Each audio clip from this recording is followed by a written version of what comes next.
সে প্রথমে পাঠাও ভাড়া করে ফেলছে এবং সে যখন অজ্ঞান হয়ে গেছে জবাই করে টোকনা টোকরা করা।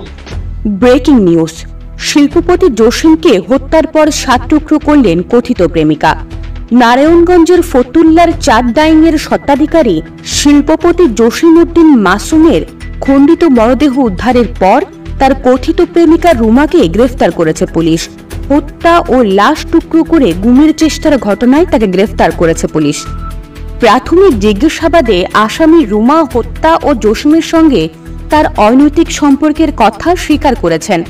নারায়ণগঞ্জ জেলা পুলিশ সুপার এসপি প্রত্যুষ কুমার মজুমদার বৃহস্পতিবার নিজ কার্যালয়ের সংবাদ সম্মেলনে এসব কথা জানান।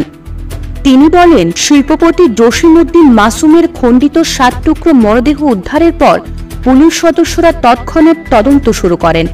এরপর গুলশান থানার একটি সাধারণ ডায়েরির জিডি সূত্র ধরে আমরা রুমার নাম জানতে পারি।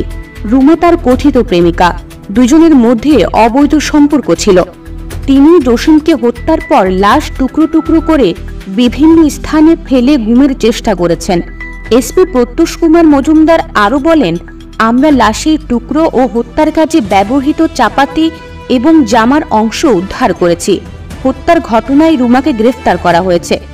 গতকাল বুধবার দুপুরে কুড়িলকাঞ্চন সড়কের উত্তর পাশের পূর্বাঞ্চলের 5 নম্বর সেক্টর থেকে মাসুমের মরদেহের 7 টুকরা উদ্ধার হয়। 3টি পলিথিন ব্যাগে দেহের অংশগুলো পাওয়া যায়।